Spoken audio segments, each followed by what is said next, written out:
sant leen gërëm leen rafetlu ànd bi ngeen ànd ak seen chaîne de télévision di ITV di leen gërëm itam ci li ngeen ñu déglu ci i rajo 90.3 ngeen ànd ak seen mbokk Mamadou Sy di leen dalal ak jàmm ci seen émission l'invité de la rédaction di dalal ni ki tey Djibril Ba nekk ingénieur agronome ingénieur financier responsable itam de la cellule de communication de la coalition Diomaye président fële ca diwaanu Thiès nekk itam jiitalu mouvement bi di progrès moomee kon nekk suñu gan ni ki tey jii Djibril Ba maa ngi lay nuyu. Mamadou maa ngi lay nuyu di la sant ci invitation bi li tubaab naan cette fois-ci c'est le bon. Je pense que ça fait presque 6 mois. ñu bëggoon a def émission bi mais xëy na tey la ko yàlla dogal. ñu lay sant bu baax di la gërëm ci invitation bi di profité ci sa antenne di jaale sunu mbokk mi nga xam ne moo fi génn jamono yee ñu naan ko Chérif Ba Aïdara dëkk ca Géewul ñu ciy profité di jaale toute la famille chérifienne di profité aussi di jaale les communautés de Sagata Géewul Kébémer en tout cas di jaale waa Njàmbur yëpp di jaale toute la umma islamique di ñaan vraiment émission bi lépp luñ fi wax mu nekk loo xamante ni dafay nekk njëriñ pour Sénégal nekk njëriñ pour Afrique. allahumma amiin ñu daal ko itam jaale li nga xam ne moom mooy njabootam ki fi génn jaale ko itam Sénégal gi yëpp gannaaw weeru ko kon seen émission l'invité de la rédaction daal di kon dooraat ñu nar nag seq ak moom waxtaan moom Djibril Ba mu fàttali leen dafa bokk ci coalition bi di Diomaye président yore communication bi fële ca département bu Thiès dinañ waxtaan ak moom ci ponk yu bëri. xam ngeen ni am na coow boo xam ne dafa jëm ci wàllum bor bi nga xam ni Sénégal da ko daal di leb fële ca Abu Dhabi ñu dippee ko TRS wala sax SWAP ca banque bu ñu naan African Finance Corporation wala First Abu Dhabi banque di waxtaan itam ci li nga xam ne moo di bilan njiitum réew mi Bassirou Diomaye Diakhar Faye daal nay am ñaari at ci bopp réew mi ñu waxtaan ak moom ci mbir moomee waxtaan itam ci coalition Diomaye président seen taxawaay waaye tamit indépendance bi nga xam ne nag atum ren di ca diwaanu Thiès bi nga xam ni moom foofu la bokk foofu lañ ko nar a yóbbu ak yeneen ponk yoo xam ne nag aju na ci wàllu politique rawatina élection locale yi ñuy jëm alors Djibril Sénégal dafa dem ci Abu Dhabi daal di contracté benn bor boo xam ni suñu sukkandikoo ci ministre des finances et du budget Cheikh Diba ne mécanisme bu normal boo xam ni état yi dañ koy def recours waaye lu ñu jaaxal mooy dañoo toog ba benn journal anglais bu ñu naan Financial Times daal di koy fësal ñuy door a dégg ministre bi àddu ci mbir moomu ñu laaj ndax transparence bi nga xam ni nguur gi amaana moom la woote bu fekkee ni ñuy commencé mbir mi di dox nii faaw ñuy fësal yeneen ci ay mbir ngeen ministre bi am tontu ndax bind na def na communiqué yamu ca def na sax conférence de presse ndax nekkul rattrapage boo xam ni ministre bi ci jamono ji moom la nekk di def. Voilà, d'abord nous acteurs politiques nous avons le devoir de donner la bonne information aux populations. Il faut que tey population yi xam une chose. Le Sénégal ne peut pas être un pays isolé par rapport au reste du monde. Oui, c'est bien beau que ñu bëgg a financer suñu économie, c'est bien beau que ñu bëgg a assurer le fonctionnement normal de notre pays en se basant uniquement sur nos ressources endogènes. Oui. C'est bien, c'est une excellente idée. Ça, c'est un principe. Toutefois, comme disent les Wolof aussi, bala nga ni naam ne fa à une certaine étape de la vie, à une certaine étape en tout cas de l'évolution d'une nation, un État a besoin de concocter un prêt au niveau, en tout cas à l'extérieur. Il faut que Sénégalais yi xam loolu. Côté État aussi, il ne s'agit pas de dire que duñu jël bor rek parce que tout simplement on a un programme à caractère endogène et souverainiste. Bu fekkente ni tu n'as pas la possibilité à travers tes ressources endogènes, à travers tes ressources internes de financer ton économie, da nga war a dem vers l'extérieur. Donc li ma bëggoon leeral foofu d'abord a priori moom mooy état su waree leb dafay leb l'essentiel moom mooy mu leb dugal ko dans un secteur créateur de richesse. L'essentiel moom mooy bu lebee ñu mën a am ce qu'on appelle return of capital, c'est-à-dire un retour sur investissement. Maintenant revenant à votre question, je pense que aussi on doit éviter les erreurs des autres. Oui. Parce que aussi en toute objectivité, je l'ai dit tout à l'heure, kenn newul état bu mu leb. Mais bu fekkente ni aussi dañu war a leb, il faut prendre toutes les dispositions pour informer l'opinion publique. Parce que bu leen fàtte ni ça a été une promesse électorale. bul fàtte ni c'est un principe de la mouvance présidentielle parce que bul fàtte ni aussi aujourd'hui le principe comme j'ai dit tout à l'heure c'est le jubal jubanti. Tout à fait. On est d'accord. On ne dit pas qu'ils sont mal intentionnés parce que doo xam mais peut-être il y a un problème de coordination, il y a un problème de la gestion même de l'information. Et ça c'est à éviter surtout ak fi ñu jóge surtout ak information yi nga xam ne jot nañ ko jàllale teg ko ci ndoddu régime bi nga xamante ni moo fi donc je termine donc on ne doit pas faire les mêmes erreurs que le régime sortant. Si toutefois on doit prendre un crédit, si toutefois on doit prendre un engagement, on est obligé de donner la bonne information. Parce que le gouvernement bu la ci kenn ndax on a toujours parlé d'une gestion dans la transparence. Tout à fait. Donc mënuma xaar ba lu mel ne Financial Times joxe information bi ñuy doog a def une conférence de presse. Encore une fois, ça ne veut pas dire qu'ils sont mal intentionnés, mais par rapport à la gestion de l'information quand même, y a eu un problème. Oui, wax nga ni état bi war na leb mais dañu ne spécialistes yu bëri yoo xam ni comme ay économistes nee nañ recours TRS yi léeg-léeg c'est pas bien perçu ci li nga xam ni moom moo di wàllum ci organisation internationale yi wala sax partenaires yu mel ni FMI am na ñoo xam ne sax dañuy wax ni des fonds vautours tey Sénégal naam dafa am problème tey FMI jox ko koppar mais ndax war na mën a def recours ci fonds yooyu nga xam ne ñu bëri dañu am xel ñaar ci li nga xam ne moom mooy alal boobu noonu. Bon, comme vous savez, comme je l'ai dit à l'entame de mes propos, bu ñu waree leb dañuy leb mais il faut quand même qu'on essaie d'interroger un peu le contexte. Oui. En termes de mobilisation de ressources financières, le Sénégal est aujourd'hui dans une situation extrêmement difficile parce que ku nekk xam na ni tey le fait d'avoir une relation en tout cas avec le FMI dafa am solo en termes de signature dafay permettre yeneen institutions financières yi dafay permettre yeneen dëkk yi en tout cas ñi nga xam ni mën nañu participer suñu économie ñu am ci ñun confiance dafay tax collaboration bi mën a fructueuse mais tey boo xoolee FMI jusqu'à présent la relation entre le Sénégal et le FMI c'est une situation qui bat de l'aile si je peux m'exprimer ainsi. Beneen bi moom mooy on parle d'une mobilisation de nos ressources endogènes boo fàttali ko mois de mars passé am na benn échéance bu ñu fay boo ku nekk xam na ni aussi l'État doit faire face au paiement des salaires l'État aussi doit fonctionner et loo ci mënta wax le pétrole bi nga xam ne yaakaar nañ ko tey pour mën a financer suñu économie en tout cas la production n'a pas encore atteint sa vitesse de croisière donc c'est pour dire que tey en termes de mobilisation de ressources le Sénégal ne tient pas jusqu'à présent en tout cas le bon bout moo tax on est obligé quand même de se rabattre à certains mécanismes de financement pour ne pas dire vers certains fonds. On parle de fonds vautours mais aujourd'hui si on avait la possibilité d'avoir des ressources endogènes qui nous permettent de financer notre économie, si on avait la possibilité d'aller sur le marché financier génn fa ay ressources yu am solo, je ne pense pas que dinañ def un raccourci vers en tout cas ces fonds vautours là. Mais toujours est-il que l'État quand même peut avoir plusieurs mécanismes pour en tout cas collecter des ressources pour pouvoir financer en tout cas son économie. Alors lu ñu gis mooy gannaaw bi nga xam ni état bi leb na fa coow li jëpp agence de notation bi S&P mooy Standard & Poor's dafa dégrader la note souveraine du Sénégal ci wàllum sax li nga xam ni moom mooy monnaie locale bi bii pas CCC plus Sénégal dafa jógee ci B- dem ci CCC plus note bi gën a dégradé wu maanaam dafa mel ni ñun saa su nekk agence de notation dañuy gën a dégradé li nga xam ni moom mooy suñuy note loolu itam ndax mënul indi jiixi jaaxa ci li nga xam ni moom mooy la gestion même ci nga xam ne moom mooy réew mi ndax ci jamono ji moom bu fekkee ni ay koppar soxla nañ ko ñuy li nga xam ne noté wala di abaissé suñuy note ça veut dire que conditions yi nga xam ne ñu war a lépp day gën a métti ci ñun. Bon, en tout cas en tant qu'intellectuel, en tout cas en tant que financier, en tant qu'économiste, mënuma sous-estimer ces agences de notation là. Mais parfois aussi ces agences de notation, en tout cas ni ñuy noter, il faut entre guillemets les prendre avec des pincettes.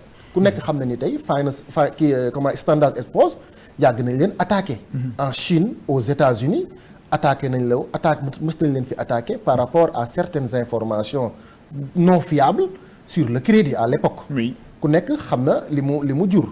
Boo fàttali ko aussi en octobre passé sauf erreur de ma part génn nañ fi jox une notation au Sénégal jamono boobu boo interroger un peu l'actualité politique dafa mel ni Sénégal dafay taxaw jamono boobu et pourtant malgré notation yooyu Sénégal continue na di fonctionner.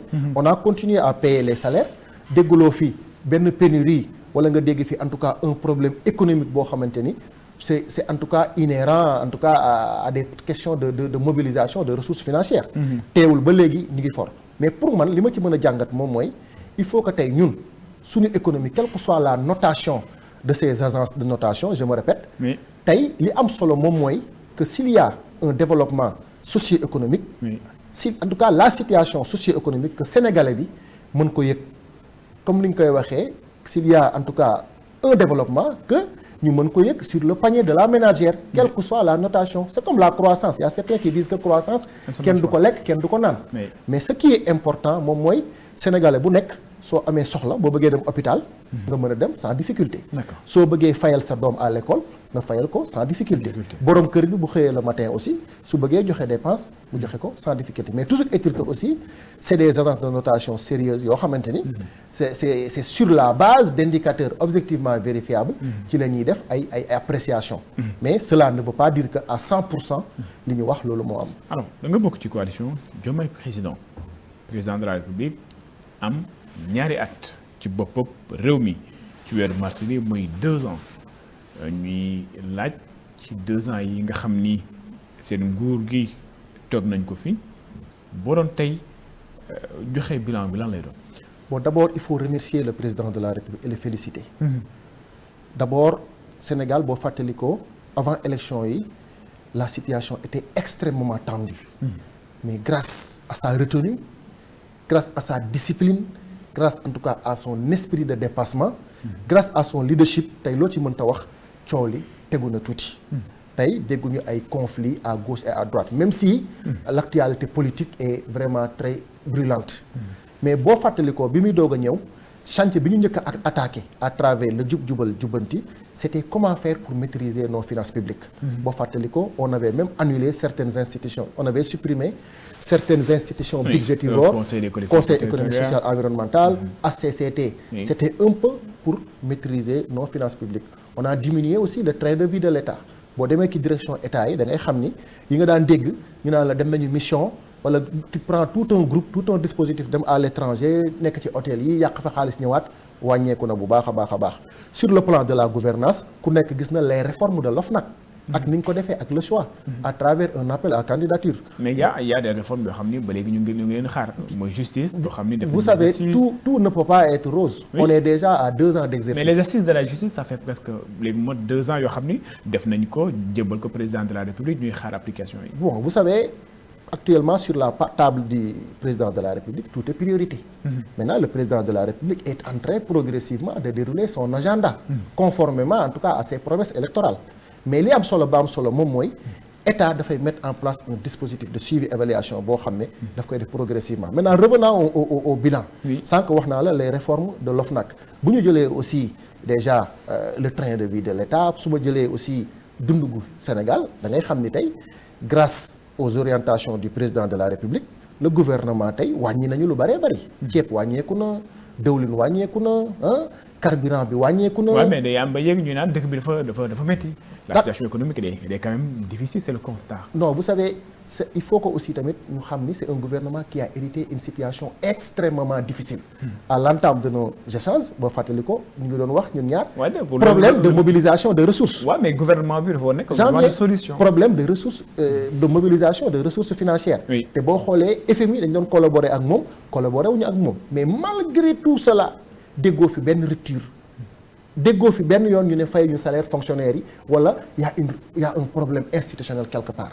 donc ça aussi c'est à saluer beneen bi moom mooy aussi soo jëlee sur le plan de l'agriculture da ngay gis ni tey dañuy yokk même des subventions agricoles on a aujourd'hui des rendements records même si quand même il y a certains maillons de chaîne de valeur agricole yoo xam ne lu mel ne la commercialisation lu mel ne certaines les infrastructures agricoles loolu xaw na sooxe tuuti mais l'État est en train de mettre en place des mécanismes pour combler le gap.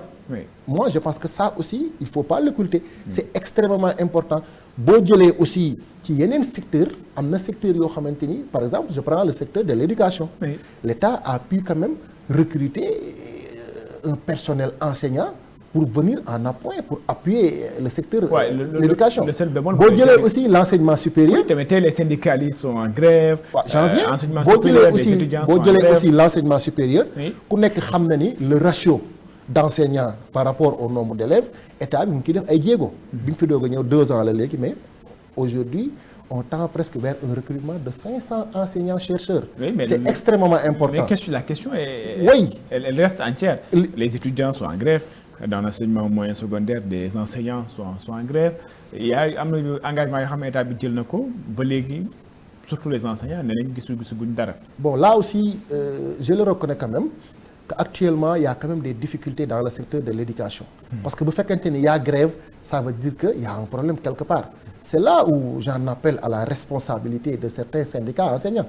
Il faut aussi parfois savoir raison garder. Il faut parfois aussi faire preuve de patriotisme. Oui. Parce que l'État bi fi mu jógee dafa metti tey wax nañ ko sànq on a des problèmes pour mobiliser des ressources financières pour financer notre économie. Donc am na ay plateformes revendicatives yoo xam ne bu ñu ko tegee ci table bi rek mën na metti. Oui. Mais parallèlement aussi je demande à l'État d'être très ouvert. Je demande au ministère en tout cas sectoriel d'être très ouvert et d'ouvrir en tout cas le dialogue avec les enseignants, d'ouvrir le dialogue avec les étudiants et pour mën a régler problème bi. En tout cas il faut éviter le forçage. Tey ñi nga xam ne ñoom ñoo transporteurs yi ñoom ñoo décrété itam mouvement d'ordre de grève bu 3 jours yoo xam ni xëy na ñu bëri dañu yaakaaroon peut-être du amati ndax amoon na fii ci jamonoy Macky Sall itam. Bon c'est dans la même veine ah c'est dans la même veine. tey boo xoolee vraiment dëkk bi yëngatu na syndicats yu bari ñu ngi génn di bëgg a grève les comment dirais-je les chauffeurs aussi on est d'accord leur plateforme est revendicative et légitime mais encore une fois Sénégal tey dafa toll foo xamante ni il faut que chacun fasse preuve de patriotisme. Parce que la situation elle est là la situation socio-économique est extrêmement difficile. Oui. Donc ku ci nekk aussi war nga bàyyi un peu de toi et penser un peu à la République. Oui. Parce que encore une fois Mamadou Sénégalais yi dañ koy bañ mais l'héritage dafa diis l'héritage dafa metti. Donc il faut que ñu xam aussi ñi nga xamante ni ñoo yor nguur gi fan la ñu jógee yan effort la ñuy def ak présentement qu'est-ce qui est possible et qu'est-ce qui n'est pas possible. Alors ñu revenir ñu ñëwaat ci coalition Diomaye président dañu gis ni que li nga xam ni moom mooy di coalition bi dafa jël kàddu ne dootuñu nangu ñuy dal ci kaw président de la République ndax attaques yi bëri na waaye ñu xaw a jaaxal mooy attaques yu bëri ñi nga xam ni ñoom ñooy réclamer wu proche du pouvoir ñooy ëpp sax luñ koy def am na sax ñoo xam ni teewoon nañ leen ba yóbbu leen kaso tey président de la République da ngeen nekk bouclier ngir attaque yooyu yu mën a cesser naka ngeen nar a jëmale mission boobu. Bon, d'abord je voulais profiter de votre antenne pour sensibiliser toutes les forces vives de la nation. Sénégal réewum jàmm la Sénégal réewum yar la Sénégal réewum teggin la il faut que tey ñun ñëpp ñu nekk dans la posture du président de la République de par sa retenue de par sa discipline et son esprit de dépassement. Tey boo interroger réseaux sociaux yi wala nga toog sa salon sa kër di seetaan télé da ngay gis ni tey dafa mel ni worma dafa jeex ci réew mi. dafa mel ni tey teggin dafa jeex ci réew mi et pourtant le Sénégal loolu moo nekkoon identité am. yar teggin sutura respect de la hiérarchie. moo tax xale yi nga xam ne ñu ngi nekk ci réseaux sociaux yi wala xale yi nga xam ne ñu ngi nekk ci plateau télévisé yi di saaga kilifa yi moo xam le président de la République la moo xam nitu diine yi la je pense que loolu dañ ko war a arrêter. dañ ko war a arrêter et dans ce cadre là en toute franchise force doit rester à la loi képp koo xamante ni yaa ngi jël la première institution le père de la nation nga koy saaga wala nga koy tuutal moi je pense que loolu du worma du sutura et puis c'est pas un acte républicain. du saaga moom mooy wone sa patriotisme du saaga moom mooy wone ni yow tu es courageux non je pense que aujourd'hui le Sénégal est un pays démocratique on a la possibilité de dire que on n'est pas d'accord sur le mécanisme ou bien la stratégie adoptée pour booster le secteur agricole on a la possibilité de dire qu'on n'est pas d'accord sur les mécanismes pour maîtriser nos finances publiques mais loo ci ne d'accord uma da ngay indi une solution interroger un peu l'histoire bi ñuy gën a nekk xale da nga daan yàkkamti mu am débat politique à l'époque entre le PS ak PDS. parce que ñi daan occuper débat yi. vraiment dañ koy yóbbu à un niveau très élevé. maa ngi fàttali bi may nekk xale. am na benn jour émission waroon am entre Idrissa Seck ak Abdourahim Agne. man ak sama benn xarit je me rappelle bien c'est un journaliste d'ailleurs jamono boobu dañuy jël suñu agenda teg rajo bi di ko déglu di bind. di noter. parce que on apprenait de l'économie. Oui. même on améliorait même notre vocabulaire. man je pense que dañoo war a indiwaat Sénégal boobu. mais tey da nga gis ay député taxaw toog ci télé bi di wax loo xamante ni amul benn impact sur le panier de la ménagère. mais loolu amul benn impact sur notre économie. amul benn impact sur notre éducation. et pourtant on a fait des stars. malheureusement comment se fait-il que yéen ñi nga xam ne ngeen bokk ci coalition Diomaye ñu gis ni ñoo xam ne dañoo bokk ak moom camp wala sax ci régime bi lañu bokk ñuy jëm dal ci kawam moom ngi yéen démb da ngeen wax ni ca Thiès loolu dootee leen ko nangu. suñu leen di dégg ngeen ne dootee leen ko nangu lan la ñu war a xaar ci coalition Diomaye par rapport à ces attaques là. bon vous savez la coalition Diomaye président aujourd'hui sa vocation c'est quoi? C'est d'accompagner l'action gouvernementale, l'action de l'État. Le président de la République, il a un programme. Il y a aujourd'hui des référentiels. Il y a le projet de transformation Sénégal 2050. Il y a la stratégie nationale de développement. Il y a le plan de redressement économique et social. ñun tey dans tous les secteurs naka la ñuy def ba vulgariser. naka la ñuy def ba mën a impulser une dynamique pour que les populations puissent s'approprier du programme de l'agenda du président de la République. C'est là où on nous attend.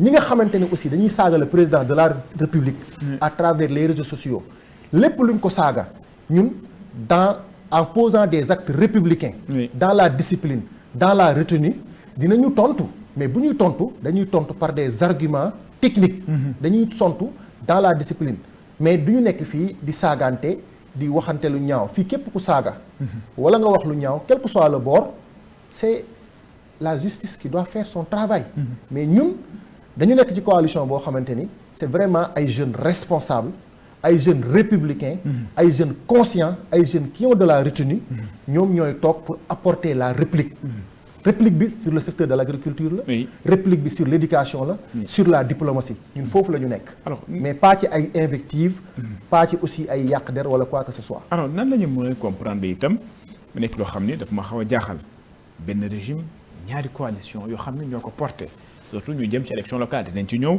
coalition APT ci wet ga nga xam ni porté par le parti PASTEF la coalition Diomaye nga xam ni le président de la République même gis nañ ko ci bu ñuy adopté li nga xam ni moom mooy les textes teew na ci ndaje moomee tey nan la ñu mën a comprendre wala c'est pas un nombre régulier wala est-ce que ça fait pas désordre d'avoir deux coalitions dans un seul régime? Bon, moi parfois aussi je me dis que les Sénégalais sont un peu amnésiques. Il faut avoir l'habitude aussi d'interroger l'histoire. Dans tous les appareils yi fi jaar ça a toujours été comme ça. Non mais Macky, il y a Benno Bokk Yaakaar une seule et unique coalition. Mais quel que soit le cas, il y a toujours eu des ambitions au sein d'une coalition. Il y a toujours eu des ambitions au sein d'une mouvance présidentielle. Je peux comprendre que c'est un peu prématuré quand même. À 2 ans en tout cas d'exercice que ay camps commencé dessiné wu. baaxul mën na am impact sur le fonctionnement du pays. baaxul mën na indi ay dualité. indi na ko sax déjà en tout cas au niveau supérieur de la nation. mais li am solo ba am solo moom mooy il faut savoir dissocier les choses. La République c'est la République. La politique c'est la politique. Parce que souvent vous voyez souvent le président de la République et le premier ministre nekk ensemble au palais. Parfois, pas parfois, chaque mercredi, vous voyez que le conseil des ministres est administré par le président de la République et le premier ministre à côté, malgré les divergences politiques. Mais li ñu bu ñu sañoon dañuy am une république boo xam ne dañuy liggéey dans l'unisson dañuy liggéey en parfaite collaboration.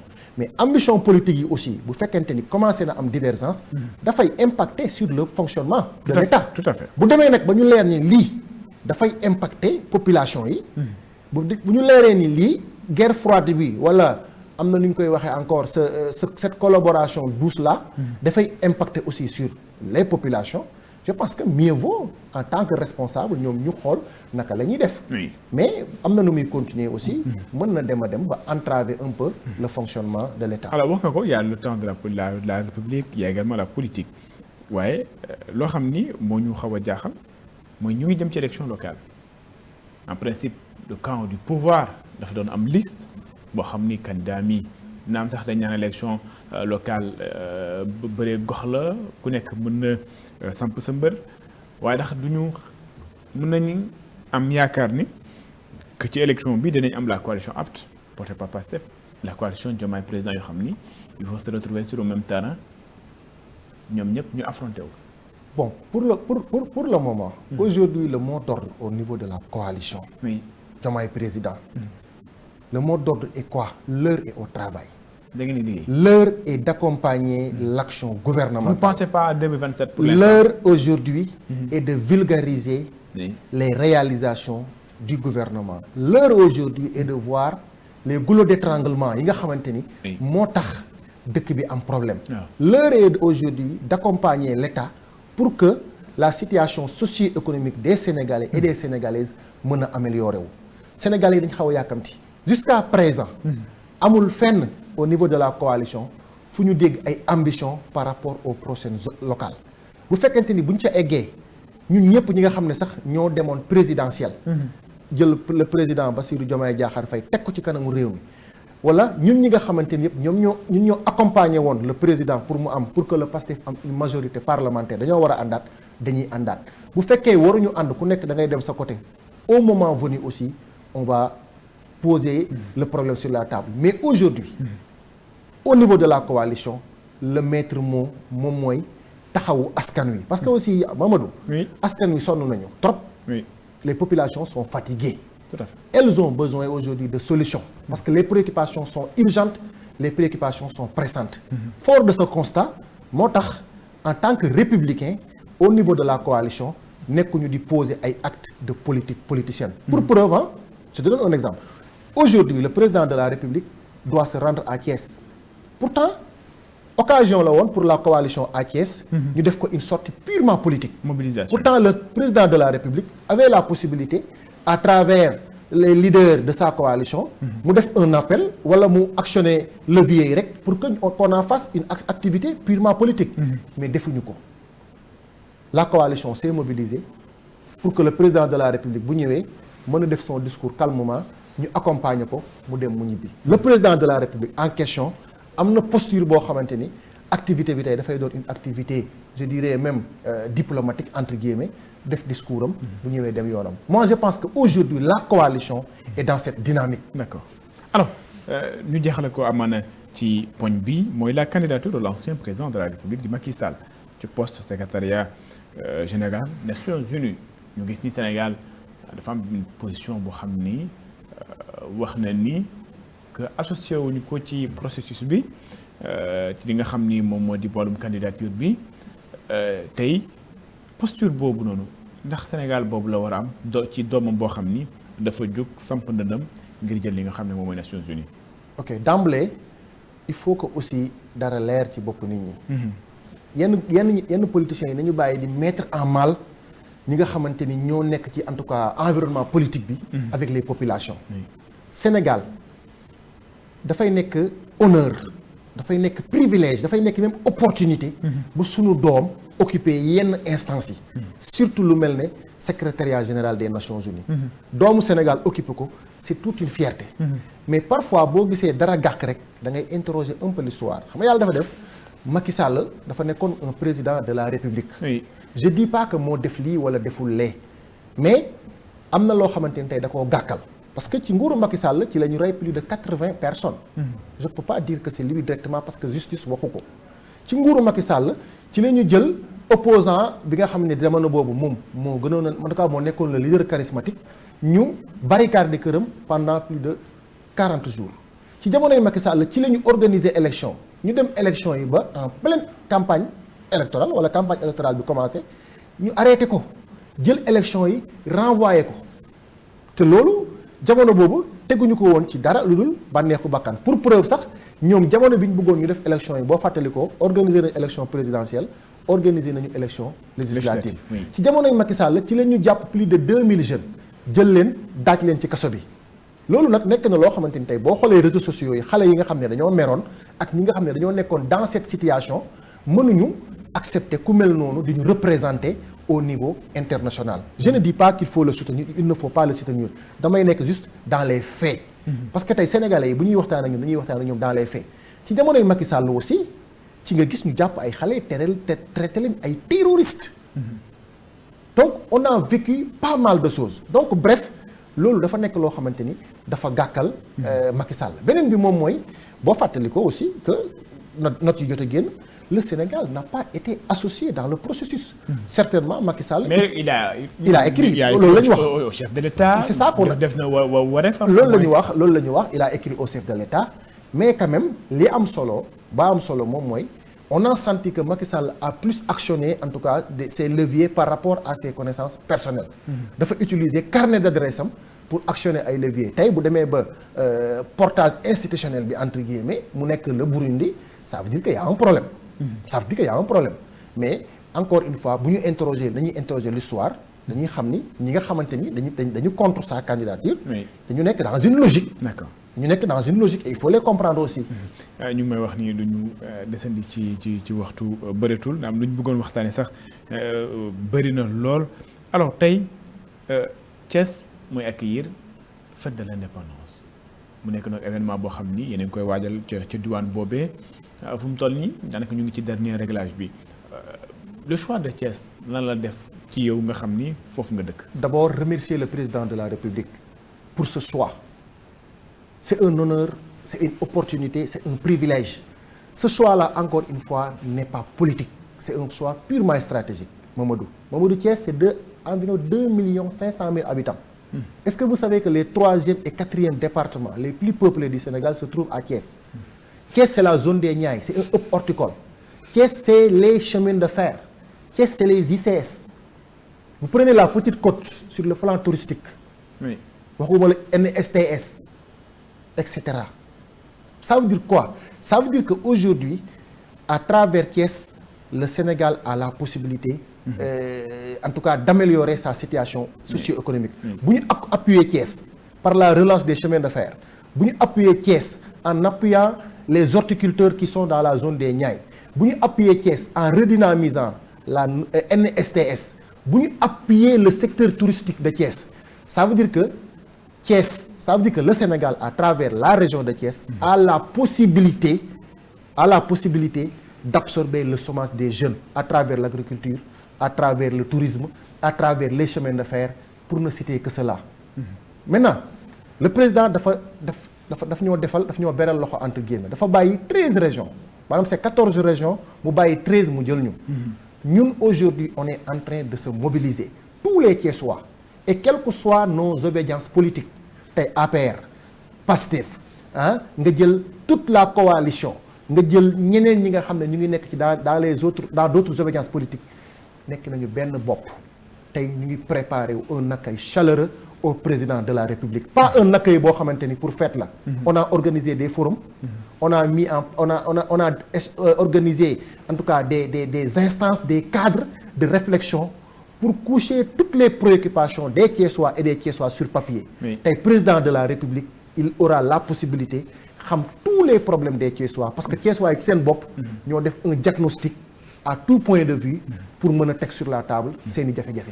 Djibril Ba, ingénieur agronome, ingénieur financier responsable de la cellule de communication de la coalition Diomaye président ci diwaanu Thiès nekkoon nekk itam président mouvement bii di progrès moo nekkoon suñu gan ci seen émission l'invité de la rédaction ñu ma waxtu bi jeex na li ñu bëggoon waxtaanee bëri na lool waaye lu duuf ci nag bi dañu naan xaju ci cin bi ma bàyyi la nga tàggatoo. Voilà c'est juste un message que je lance à la jeunesse.